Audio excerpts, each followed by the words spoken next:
It's time to say goodbye to the tech we lost in 2015. I'm Bridget Carey. This is your CNET update.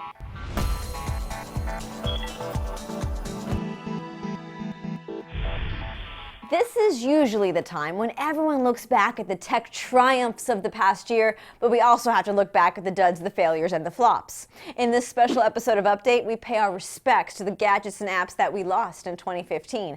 Some were gone too soon, others not soon enough. And one product didn't even last a week before it was killed off. But let's start with an unstable category, streaming. At the start of the year, Sony said goodbye to Sony Music Unlimited. Yeah, I never heard of it either, but it was replaced by PlayStation Music, which was powered by Spotify. Samsung also mercy-killed Milk Video in November. It was a year after its release. The horribly named app was a collection of hot videos from YouTube and other publications.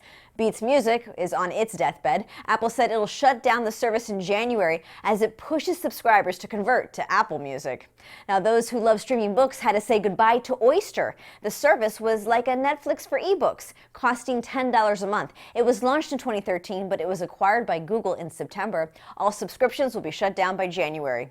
Now, another area of casualties is in messaging apps. Samsung tried to take on WhatsApp with something called Chat On. It launched in 2011, and it worked in more than 120 countries in 62 languages, but it was killed off in March.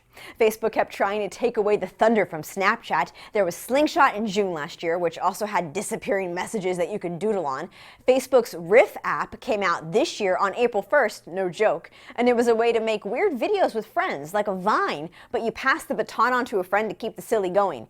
And Facebook's Rooms app was an anonymous way to talk about any topic you wanted to. Anonymous apps grew in popularity this year, but the door was permanently shut on Rooms in December, along with Slingshot and Riff.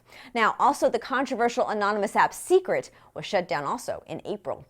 As far as gadgets go, Amazon finally put out the Fire Phone. In September, Amazon announced that it's no longer going to manufacture its first and only smartphone. It launched in July of 2014, but it didn't do very well. It was expensive, and it had a focus around shopping. Some say there will come a day when it will rise from the ashes in a great rebirth, but I doubt it. And then there's the gadget that died before it even arrived. LG's latest smartwatch, the LG Watch Urbane 2. It was taking pre-orders in November for only 6 days before the company pulled it because of some hardware issue, and there's no word if it'll ever be sold again. This was supposed to be the first Android-powered smartwatch to have its own LTE cellular connection. Goodbye, Urbane 2. You were gone before we even knew you. That's it for this Tech News Update, but be sure to stay tuned to our CES coverage starting January 4th. From our studios in New York, I'm Bridget Carey.